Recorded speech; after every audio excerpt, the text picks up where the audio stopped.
আজি আমি হাইলাকান্দি সেঞ্চুৰিয়ানৰ পক্ষ থেকে আমি সাইড সেভাৰ লগত এটা টাই আপ হৈছোঁ। সাইড সেভাৰ ইণ্ডিয়া এটা ডাঙৰ NGO।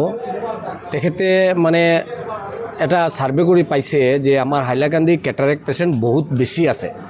তো এইবিলাক মানুহৰ যাতে অপাৰেশ্যন হ'ব লাগে কৰিব লাগে সিহঁতে আমাক হেল্প কৰিব।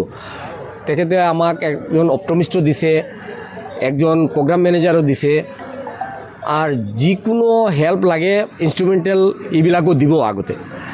তে আমি সিহঁতৰ লগত মিলি মানে এতিয়া চাই আছোঁ যে ডাটা সিহঁতে পাইছে, আমিও দেখিছোঁ সঁচাকৈ আছে। আমি আগতে আমাৰ ইয়াত হাইলাকান্দিৰ লগত কাম কৰি আছিলোঁ, তাতে ইমান মানে গাঁৱৰ মানুহৰ ইমান হোৱা নাই। যেতিয়া ৰামনাথপুৰ গ'লোঁ, আমি ইয়াতে গ'লোঁ, এই গাৰমুৰা গ'লোঁ, গাইছেনাৰী গ'লোঁ, বিলাইপুৰ গ'লোঁ, তাতে যাইখিনি দেখিলোঁ ইমান গৰীব মানুহ আছে যে অপাৰেশ্যন কৰিব লগা আছে কিন্তু কৰিব পৰা নাই, পইচা নাই। তে এতিয়া আমি ইণ্টেৰিয়ৰ ৰুৰেল কাম কৰিব পাৰিম, যাম আমি য'ত যাব লাগে যাম। আমি হাইলাকান্দিৰ পৰা অন্ধত্ব মুক্ত কৰিব লাগে। আমি আজি অংগীকাৰবদ্ধ হৈছোঁ। আজি সিহঁতৰ লগত টাই আপ হোৱাৰ পিছত আৰু এটা ভাল খবৰ যে আমাৰ এই চেণ্টাৰটো আগামী শৰ্টলি উইথিন উইক আমৰা ইয়াত এটা জনসাধাৰণৰ কাৰণে উৎসৰ্গ কৰিম যে মানুহ আহি ইয়াত আই চেক কৰিব পাৰিব। পৰীক্ষা কেন্দ্ৰ অপেন হ'ব। আমাৰ অপটমিষ্ট থাকিব, প্ৰগ্ৰাম মেনেজাৰ থাকিব, আমিও থাকিম। আৰ যোন মানুহ আছে যাৰ কেটাৰেক্ট ধৰিব তাক মই শিলচৰ লায়ন্স আই হস্পিটেল নিয়ে অপাৰেশ্যন কৰিম, বিনামূল্যে অপাৰেশ্যন কৰিম।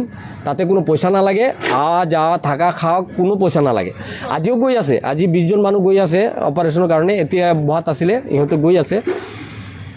এই মানে আমাৰ লায়ন্স ক্লাবৰ পৰা আমাৰ উদ্দেশ্য, আমাৰ প্ৰেচিডেণ্ট লগত আছে, আমাৰ ভাইচ প্ৰেচিডেণ্টো আছে, আমাৰ কেচিয়াৰৰ লগত আছে। আমৰা গোটেই টিম এই বছৰ চাম যে মানে জেলাৰ পৰা অন্তত পুরা মুক্ত হব লাগে। অনুষ্ঠান ছিল মূলত আমরা হাইলাকান্দিতে ব্যাপকভাবে আই ক্যাম্প করব। হাইলাকান্দিতে আমরা দেখেছি যে আসামের মধ্যে সবচেয়ে কম অপারেশন এই জেলাতেই হয়, ওই জন্যই জেলাকে সিলেক্ট করা হয়েছে। আমাদের সঙ্গেই আছেন সাইট সেভার্স আর চোলা ফাইন্যান্স, ওরা অর্থ এবং টেকনিক্যাল সহযোগিতা করছেন। হাইলাকান্দিতে আমরা অনেক আগে থেকেই ক্যাম্প চলছে, কিন্তু আরও ব্যাপকভাবে এই ক্যাম্প করা হবে। প্রতি সপ্তাহে ক্যাম্প করা হবে যাতে হাইলাকান্দিতে যে ক্যাটারেক্ট রুগীরা আছেন, ক্যাটারেক্ট রোগের জন্য যারা চোখে দেখতে পাচ্ছেন না, ওদের শনাক্ত করে আমরা শিলচর লায়ন্স হসপিটালে নিয়ে অপারেশন করিয়ে আবার ওনাদের পৌঁছে দেব। আর সাধারণ